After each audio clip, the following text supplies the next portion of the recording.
जय हिंद दोस्तों। तो चलिए हम इस वीडियो के माध्यम से 16 जनवरी के करंट अफेयर्स को हम लोग फास्ट रिवीजन करने वाले हैं। तो आइए हम क्लास को शुरू करते हैं, इस वीडियो को शुरू करते हैं बिना समय को गवाए हुए, क्योंकि समय काफ़ी अमूल्य चीज होता है।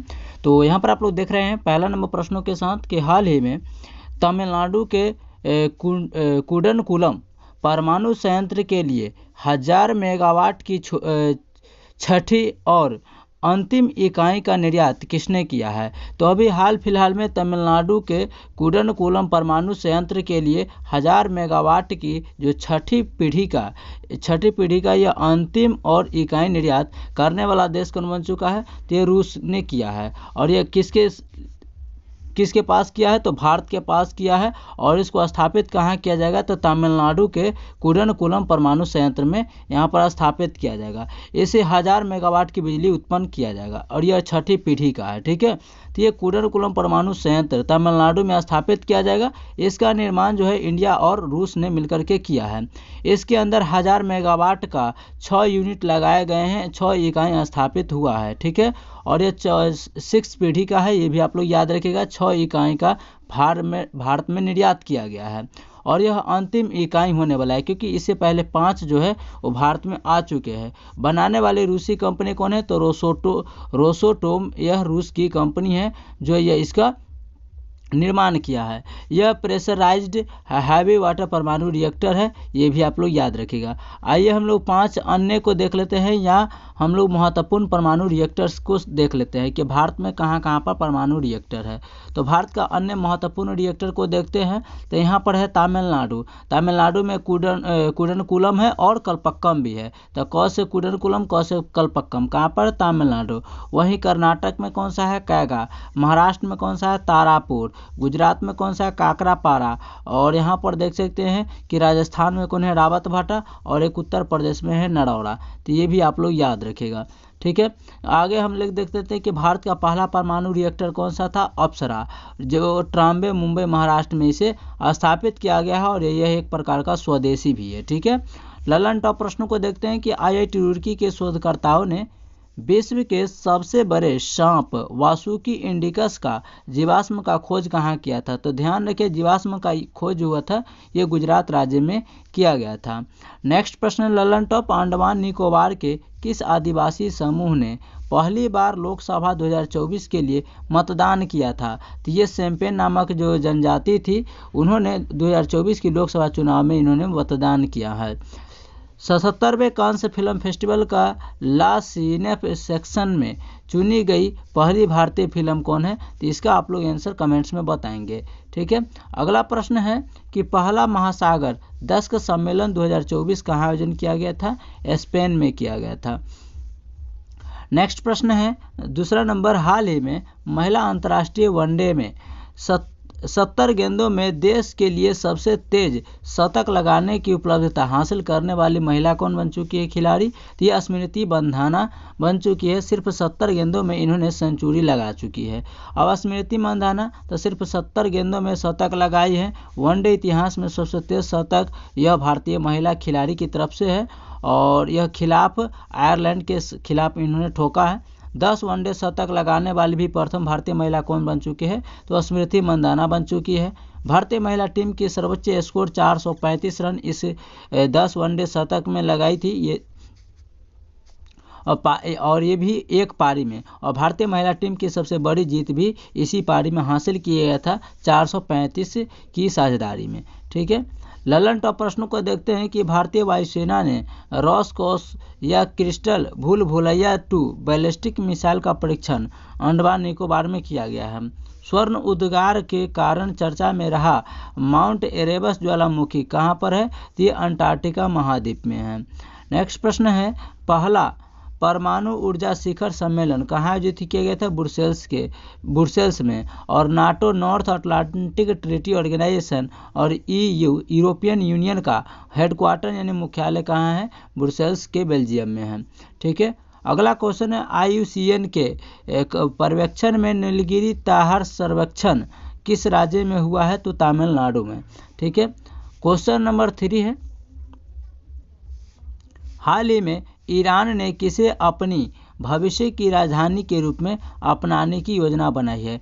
तो अभी हाल फिलहाल में ईरान भी है जो अपना राजधानी को एक अलग द्वीप पर शिफ्ट करने जा रहा है और यह राजधानी होगा मकरान। ठीक है, क्योंकि इससे पहले हम जानते हैं कि वर्तमान में अभी राजधानी क्या है, तो इसकी राजधानी वर्तमान में तेहरान है, लेकिन भविष्य में ये अपनी राजधानी को दक्षिण मकरान में शिफ्ट करने जा रहा है। अब मन में सवाल आता होगा कि ये अपना राजधानी मकरान में क्यों शिफ्ट करेगा, तो चलिए इसके कारण देखते हैं। पहला नंबर है कि तेहरान जो इसकी राजधानी, वहाँ पर वायु प्रदूषण काफ़ी हो चुकी है, पानी की वहाँ पर काफ़ी कमियाँ हैं।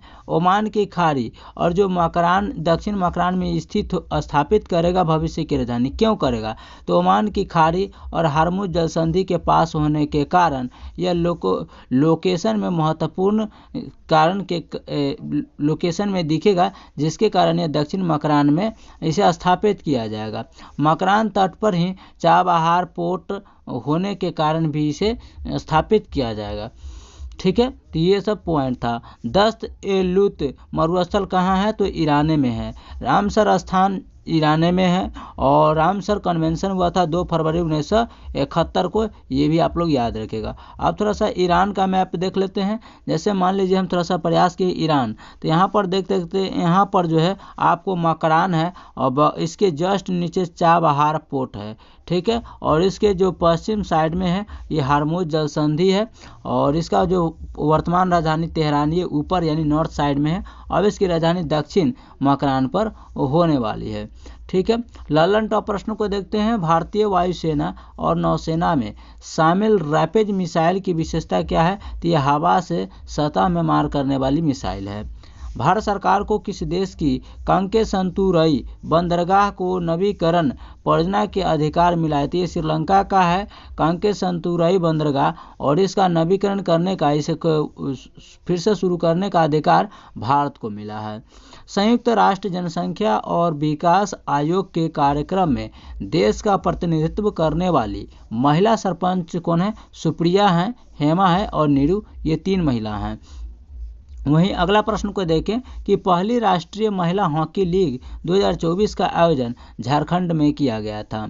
अगला क्वेश्चन 4 नंबर, हाल ही में केंद्र सरकार ने किसकी अध्यक्षता में परमाणु ऊर्जा आयोग का गठन किया है, तो ये परमाणु ऊर्जा आयोग का गठन किसकी अध्यक्षता में किया है, अजीत कुमार मोहंती। तो यहाँ पर राइट आंसर क्या हो जाएगा, अजीत कुमार मोहंती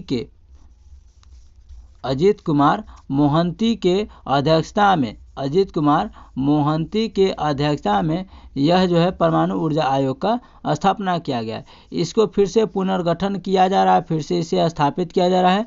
अध्यक्ष अजीत कुमार मोहंती बने हैं और टीवी सोमनाथ जो कैबिनेट सचिव हैं और अजीत डोभाल भी यहाँ इस परमाणु ऊर्जा आयोग के सदस्य के रूप में रह चुके हैं। अजीत डोभाल की सदस्य हैं और राष्ट्रीय सुरक्षा सलाहकार भी हैं अजीत डोभाल जी। ठीक है, और बार्क, तो बार्क भी अच्छी तरीके से काम भी कर रहा है। जैसे बार्क का फुल फॉर्म होता है भाभा एटॉमी रिसर्च सेंटर और इसका हेडक्वार्टर यानी मुख्यालय का ट्राम्बे के मुंबई महाराष्ट्र में। इसके वर्तमान अध्यक्ष कौन है, विवेक भसीन है, ये भी आप लोग याद रखेगा। नेक्स्ट कहता है कि परमाणु सिद्धांत किसने दिया था, तो डाल्टन नामक वैज्ञानिक ने दिया था। ललन टॉप प्रश्न को देखते हैं। Green Oscar Whitley gold award 2024 से किसे दूसरी बार सम्मानित किया गया है, तो दूसरी बार सम्मानित पूर्णिमा देवी बर्मन को किया गया है। अगला क्वेश्चन है कि अमूल टी20 विश्व कप 2024 में किस क्रिकेट टीम का प्रायोजक बना था, यूएसए और दक्षिण अफ्रीका यानी साउथ अफ्रीका का अमूल टी20 जो है विश्व कप में अमूल यह प्रायोजक के रूप में कार्य कर रहा था। अगला क्वेश्चन है, एनपीसीआई ने यूपीआई के सम्मान भुगतान प्रणाली विकसित करने के लिए पहली बार अंतर्राष्ट्रीय स्तर पर किसके साथ समझौता किया है, नामीबिया के साथ यह समझौता हुआ है। अगला क्वेश्चन है, चर्चा में रहा #प्ले ट्रू अभियान का संबंध किससे है, नाडा, और नाडा का फुल फॉर्म होता है नेशनल एंटी डोपिंग एजेंसी, जो आप लोग को यहाँ पर दिख रहा होगा। अगला क्वेश्चन नंबर 5 है, हाल ही में लार्सन एंड ट्रूबो शिपयार्ड ने भारतीय नौसेना के दूसरे बहुउद्देशीय पोत उत्कर्ष का कहाँ लॉन्च किया है, तो ये उत्कर्ष का लॉन्च जो किया गया चेन्नई में किया है। कहाँ पर, चेन्नई। यहाँ पर 4 जहाज को लॉन्च किया गया है, जिसमें से 3 जहाज़ों को प्रधानमंत्री मोदी जी ने लॉन्च किए हैं, और एक INS उत्कर्ष जो है वो इसको लॉन्च किया है L&T Larsen and Toubro company ने इसका निर्माण किया था। इसे मल्टीपर्पज वेसल्स भी कहते हैं और यह दूसरी INS है। तो फर्स्ट कौन सा है? तो फर्स्ट है आपको INS समर्थक। INS का फुल फॉर्म क्या होता है? इंडियन नेवल शिप होता है, ये भी आप लोग याद रखिएगा। इसे लॉन्च कहाँ किया गया है? कट्टुपल्ली चेन्नई में किया गया है, तो ये भी आप लोग याद रखिएगा। इसका लॉन्च कहाँ किया गया? कट्टुपल्ली चेन्नई में किया गया है। ठीक है, चलिए अगला क्वेश्चन को हम लोग देख लेते हैं। INS सूरत। INS सूरत का निर्माण कहाँ किया गया है? तो INS सूरत का निर्माण प्रोजेक्ट 15B के तहत किया गया था, और यह मिसाइल विध्वंसक जहाज भी है। INS सूरत निर्माण कंपनी मझगांव डॉक्स लिमिटेड ने किया था। वहीं INS नीलगिरी को देखें तो यह स्टील्थ फ्रिगेट जहाज है। इसका निर्माण प्रोजेक्ट 17A के तहत हुआ था, और निर्माण करने वाली कंपनी मझगांव डॉक लिमिटेड हो जाएगा। वहीं तीसरा INS वागसीर है, और यह 6th क्रम के पनडुब्बी हैं, और यह डीजल से चलने वाला पनडुब्बी है, और इसका निर्माण कंपनी मझगांव डॉक लिमिटेड ने ही किया था, और निर्माण इसका प्रोजेक्ट 17 यानी 75 के तहत इसे किया गया था। वहीं हम लोग देख लेते हैं अन्य पनडुब्बी को, जैसे कि INS कलवरी। इसे स्कॉर्पियन क्लास की पनडुब्बी कहते हैं, जिसका निर्माण इंडिया और फ्रांस ने मिलकर के किया है। वहीं दूसरी खंडेरी हो जाएगा, तीसरा करंज हो जाएगा, चौथा बेला और पांचवा वागीर हो जाएगा। तो टोटल 5 पनडुब्बियां हैं।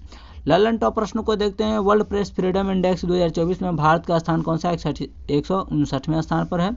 डिजिटल पब्लिक इंफ्रास्ट्रक्चर पर संयुक्त राष्ट्र का पहला अंतर्राष्ट्रीय सम्मेलन किस देश के नेतृत्व में किया गया था? तो भारत के नेतृत्व में किया गया था डिजिटल पब्लिक इंफ्रास्ट्रक्चर का आयोजन। अगला क्वेश्चन है यूनिसेफ इंडिया ने किसे अपना ब्रांड एम्बेसडर बनाया था? यूनिसेफ यानी कि सैफ मल्लिक। तो यहाँ पर हो जाएगा करीना कपूर, इसका राइट आंसर हो जाएगा। क्या हो जाएगा?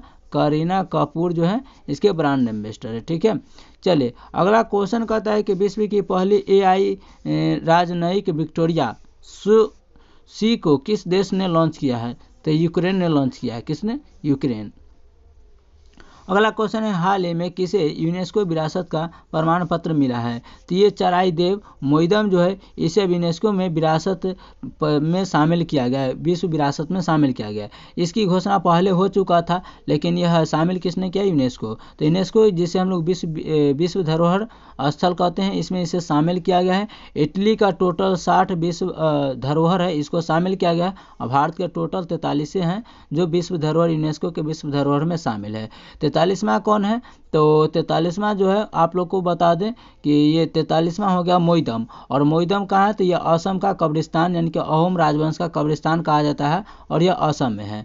तो इसमें जो है सो टोटल 43 में पहला जो है एक मिक्स्ड है जिसे कंचनजंगा कहते हैं, और 7 आपको प्राकृतिक विश्व धरोहर में शामिल है, और 35 आपको सांस्कृतिक है। नवीनतम 43वां कौन है? मोइदम हो जाएगा। ठीक है, चलिए आगे देख लेते हैं कि इसे अब प्रमाण पत्र मिल चुका है। इसकी घोषणा यूनेस्को की 46वीं बैठक जो नई दिल्ली में हुआ था, याद रखिएगा 2024 वाला, वहां पर किया गया था। मोइदम का अर्थ होता है आत्मा का घर। मोइदम का अर्थ क्या होता है? आत्मा का घर। और उत्तर पूर्वी भारत के फर्स्ट सांस्कृतिक धरोहर कौन सा है? तो ये हो जाएगा मोइदम वाला। ठीक है, चलिए अन्य हम लोग महत्वपूर्ण देख लेते हैं। जैसे अन्य धरोहर को देखें तो 39वां धरोहर कौन था? तो रंबाप्पा मंदिर था जो तेलंगाना में स्थित है। 40वां विश्व धरोहर कौन था? धौलावीरा था जो गुजरात में है। 41वां विश्व धरोहर कौन है? शांति निकेतन जो पश्चिम बंगाल में है। और 42वां धरोहर कौन है? होयसल मंदिर जो कर्नाटक में स्थित है। ठीक है, अगला ललन टॉप प्रश्नों को देखते हैं कि पहला स्वदेशी बम वर्षक मानव रहित विमान FWD 200B का अनावरण किसने किया था? तो बांग्लादेश ने। GST अपील न्यायाधिकरण के प्रमुख पद पर किसे नियुक्त किया गया है? संजय कुमार मिश्रा को। अजरक वस्त्रकला का GI टैग मिला है, यह किस राज्य से संबंधित है? तो गुजरात हो जाएगा। पैराफिन ईंधन से संचालित रॉकेट SR-75 का पहली बार सफल परीक्षण हाई इम्पल्स कंपनी ने किया था। और पैराफिन ईंधन क्या होता है? जो मिट्टी का तेल होता है ना, उसी को हम लोग पैराफिन ईंधन बोलते हैं। ठीक है, चलिए नेक्स्ट क्वेश्चन है 7 नंबर, मवेशियों से संबंधित कनुमा महोत्सव कहाँ प्रारंभ हुआ है? ये तेलंगाना की स्थापना कब होता है? जो जून 2014 को इसकी स्थापना होता है, ये भी आप लोग याद रखेगा। इसकी राजधानी कहाँ है? हैदराबाद। अब यहाँ पर बथुकम्बा हो गया, बोनालू हो गया, रमक्का हो गया, सरलम्मा हो गया, जात्रा हो गया, ये सभी के सभी कहाँ हैं? तो तेलंगाना का फेस्टिवल है। वहीं कानुमा महोत्सव यह मवेशियों से संबंधित है। इसका आयोजन तेलंगाना में किया गया है। शुरुआत इसका 16 जनवरी से होने वाला है और यह मवेशी एवं कृषि उपकरण की पूजा की जाती है। यहाँ पर क्या किया जाता है? तो यहाँ पर मवेशी होते हैं, जितने भी सारे मवेशी होते हैं और कृषि से संबंधित जितने भी सारे उपकरण हैं, इसका यहाँ पर पूजा किया जाता है। जिस तरीके से हम लोग विश्वकर्मा पूजा करते हैं ना, लोहा से संबंधित। आगे के बोडा या माघो त्यौहार कहाँ मनाई जाती है? तो हट्टी जनजाति के द्वारा हिमाचल प्रदेश में। परशुराम कुंड मेला लोहित अरुणाचल प्रदेश में मनाई जाती है। चलिए ललन टॉप प्रश्नों को देख लेते हैं हम लोग एक नज़रों में। बिजनेस मैनेजमेंट में हार्वर्ड विश्वविद्यालय का पाठ्यक्रम पेश करने वाला भारत का पहला विश्वविद्यालय कौन है? चंडीगढ़ यूनिवर्सिटी हो जाएगा। पुरुष और महिला दोनों वर्गों में थॉमस और उबेर कप 2024 का विजेता कौन रह चुका है? चाइना। और थॉमस और उबेर कप किससे है? तो बैडमिंटन खेल से संबंधित है, ये भी आप लोग याद रखेगा। अगला क्वेश्चन है बैटिलिप्स चंद्रयानी, जिसका नामकरण चंद्रयान 3 मिशन के नाम पर किया गया। बताइए इसका संबंध किससे है? तो समुद्री टोडी ग्रेड से है। वर्ष 2024 के पुलित्जर पुरस्कार की अंतर्राष्ट्रीय रिपोर्टिंग श्रेणी में किसे चुना गया है? तो ये न्यूयॉर्क को चुना गया है। चलिए अगला क्वेश्चन नंबर 8 को देख लेते हैं। हाल ही में ICAR NABGR हरियाणा से स्वदेशी नस्ल को मान्यता प्राप्त करने वाले गुड्डी कुत्ते का संबंध किसे है? तो ये हिमाचल प्रदेश से। किसे? हिमाचल प्रदेश। तो अभी हाल फिलहाल में एक गड्डी कुत्ते का नस्ल मिला है और इसे जो है एक अलग प्रकार का नस्ल घोषित किया गया, एक स्वदेशी नस्ल घोषित किया गया है, ये हिमाचल प्रदेश के गड्डी कुत्ते को। ठीक है, देखने में एकदम भालू के जैसा लगता है। तो NAGER जिसे हम लोग कहते हैं national bureau of animal genetics research, Hindi में राष्ट्रीय पशु आनुवंशिक संस्थान ब्यूरो कहते हैं, करनाल हरियाणा में इसे स्थापित किया गया। यह हिमाचल प्रदेश की गड्डी कुत्ता है का स्वदेशी नस्ल के रूप में मान्यता दिया गया है। ठीक है, अब गड्डी कुत्ता, तो गड्डी कुत्ता यह हिम तेंदुआ से लड़ने के कारण इसे भारतीय पैंथर हाउंड के नाम से भी जाना जाता है और यह लंबे बालों वाला होता है। ठीक है, अगला प्रश्न है ललन टॉप के इंटरनेशनल नंबरों से NRI के लिए UPI पेमेंट सर्विस प्रदान करने वाला कौन बैंक बन चुका है? ICICI bank. AI के लिए ISO 4201 2023 प्रमाणन प्राप्त करने वाली विश्व की पहली IT कंपनी कौन बन चुके हैं? इन्फोसिस कंपनी हो जाएगा। नेक्स्ट क्वेश्चन है वायुसेना ने कहाँ ऑपरेशन बम्बे बकेट को शुरू किया गया था? तो उत्तराखंड में लगे जंगलों में आग को काबू पाने के लिए। संयुक्त राष्ट्र ने अंतर्राष्ट्रीय फुटबॉल दिवस कब मनाने की घोषणा किया? 25 मई को संयुक्त राष्ट्र ने फुटबॉल दिवस मनाने की घोषणा किया। 9 नंबर क्वेश्चन है हाल ही में प्रधानमंत्री कृषि सिंचाई योजना के तहत 56 नई वाटर शेड जो है विकास परियोजनाओं को स्वीकृति किसने दी है? तो ये ग्रामीण विकास मंत्रालय ने। तो प्रधानमंत्री कृषि सिंचाई योजना के तहत 56 नई वाटरशेड विकास परियोजनाओं को स्वीकृति देने का काम ग्रामीण विकास मंत्रालय ने किया है और ग्रामीण विकास मंत्रालय के मंत्री शिवराज सिंह चौहान हो जाएंगे। प्रधानमंत्री कृषि सिंचाई योजना यह ग्रामीण विकास मंत्रालय ने शुरू किया। 56 नई वाटरशेड को इसको विकास की परियोजना है को मंजूरी प्रदान किया गया है। वहीं इसमें देखा जाए कि कुल 10 राज्यों को मंजूरी दिया गया है। वो 10 राज्य कौन कौन सा है आप लोग देख लीजिएगा, इसमें से कितने लोग का राज्य आया हुआ है आप लोग एक बार कमेंट्स में जरूर बताइएगा। 10 राज्य को मंजूरी दिया गया है, जैसे मध्य प्रदेश, राजस्थान, असम, ओडिशा, तमिलनाडु, हिमाचल प्रदेश, कर्नाटक, उत्तराखंड, सिक्किम, नागालैंड, ये 10 राज्य। आप लोग कमेंट्स करके बताइए कि आप लोग इनमें से कौन से राज्य से बिलोंग करते हैं। उद्देश्य क्या है? तो वर्षा जल को संचित किया जा सके। इसे क्यों लगाया जाएगा? ताकि वर्षा के पानी को इकट्ठा किया जा सके और 2.8 लाख जो हेक्टेयर बंजर भूमि है इसको उपजाऊ बनाया जा सके। ललन टॉप प्रश्न करते हैं चंद्रमा पर पहला रेलवे सिस्टम फ्लोट बनाने की घोषणा किस अंतरिक्ष एजेंसी ने किया है? तो ये नासा ने किया है। ठीक है, और नासा यूएसए का स्पेस एजेंसी का नाम है। ईरान ने शाहिद बेहेश्ती बंदरगाह के संचालन के लिए किसके साथ 10 वर्ष का दीर्घकालिक अनुबंध किया है? भारत के साथ। यूनेस्को ने memory of the world Asia Pacific regional register में शामिल किया है तो पंचतंत्र, रामचरितमानस और सहृदयलोक लोकन को शामिल किया गया है। वहीं देख लेते हैं कि भारत में पहली बार भारत पर्व का आयोजन कहाँ किया गया? पेरिस फ्रांस में कांस फिल्म फेस्टिवल के तहत। ठीक है। 10वां नंबर क्वेश्चन कहता है कि हाल ही में डॉक्टर के.एस. चौहान की पुस्तक पार्लियामेंट पावर्स फंक्शन एंड प्रिविलेजेज का विमोचन किसने किया है? तो हमारे देश के उपराष्ट्रपति जगदीप धनखड़ जी ने इसका विमोचन किया है, जबकि इसके लेखक कौन हो जाएंगे? Doctor KS. चौहान हो जाएंगे। तो संसद शक्ति कार्य एवं विशेषाधिकार जिसे हिंदी में कहते हैं, इसका लॉन्च उपराष्ट्रपति जगदीप धनखड़ जी ने किए हैं। लेखक किसके? के.एस. चौहान जी हो जाएंगे। और संसद में एमपी का विशेषाधिकार का उल्लेख आर्टिकल 105 में है, जबकि संसद का उल्लेख 79 अनुच्छेद में है। और संसद में 2 सदन और 3 अंग होते हैं। 3 अंग कौन है? राज्यसभा, लोकसभा और राष्ट्रपति हो जाएगा। राज्यसभा, लोकसभा और राष्ट्रपति हो जाएगा। चलिए ललन टॉप प्रश्नों को देखते हैं। साहित्य अकादमी फेलोशिप से किसे सम्मानित किया गया? रस्किन बॉन्ड को। भारत के 50वें शतरंज ग्रैंड मास्टर कौन बन चुके हैं? पी श्याम निखिल बन चुके हैं। वहीं देख लेते हैं कि एक्सेस नाउ के वैश्विक इंटरनेट शटडाउन रिपोर्ट में शीर्ष स्थान कौन सा है? भारत। बुलावा अंतर महाद्वीपीय बैलिस्टिक मिसाइल का संबंध किसे है? ये रसिया देश है। रसिया की मुद्रा रूबल हो जाएगा।